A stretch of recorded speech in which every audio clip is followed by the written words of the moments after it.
maayong buntag sa tanan. So, kani mga ka-idol, no? So, gibuhat ni Pobreng Magaloy, charity vlogger, para sa atuang minahal nga si Inday Sara 2028 Movement nationwide. So, ang gusto mong gud na ito mga ka-idol, no? Siya ang mudaog pagka-presidente karon 2028. Kasi nakita na to ang iyang gugma para sa katawhan. So, siya mulaban dito sa mga pobre. Pareha siya ni Pobreng Magaloy, charity vlogger nga sa tabangan ron. Mutabang jud para sa mga pobre. So, kaning dagan para po sa mga kabataan, para sa ato ang mga kaigsunan nga kinahanglan nga makatabang ni sa itong pisikal o makatabang po ni sa kabataan para dili malulong ang mga kabataan sa mga bisyo sama sa mga droga. So kanina ni untang mga activities nga angay na itong ginabuhat, lalong-lalo na sa atuang mga kaigsuunan sa itong mga silinganan. So ang akuha mga ito mga kaidol, no? Para mahimutang inspirasyon. Mahimutang inspirasyon sa itong mga anak. Kasi love na ito sila itong mga silingan. So kanina activities para yun ni sa atuwa. So sponsored by Princess Pobreng Magaloy, no? Hosted by Pobreng Magaloy and Princess Pobreng Magaloy, charity vlogger. So, mag-ampor ta, bago ta mag-start, ha? So, ibaw na to itong uno.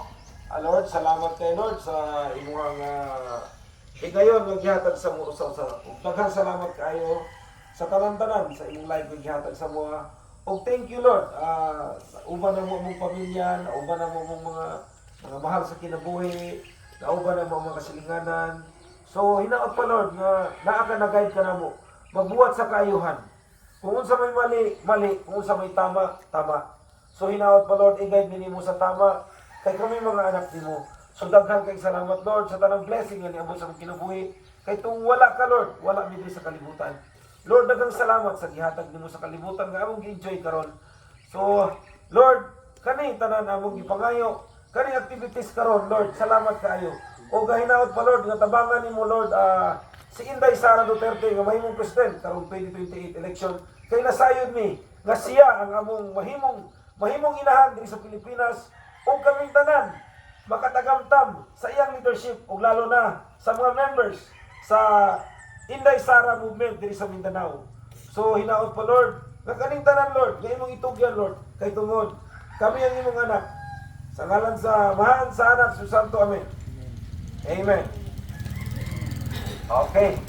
So karon, dili ko magsakay sa motor, sundan ninyo na yung motor mo ni ruta.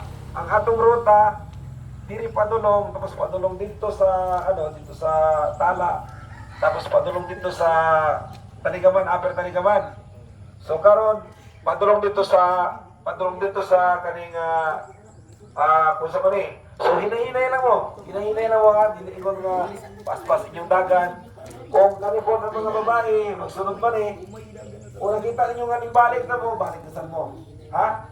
So patuo padulong dito kay kaning mga runner, mga marathon kusog mo yun So karon pakaliwa ta padulong dito sa upper tapos balik ta.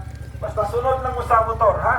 So, sunod lang mo din. So, muna na itong driver. So, mauni diri ang atuang kuhan. So, hinaon pa nga kuhan na ma-enjoy na ito ang atong run.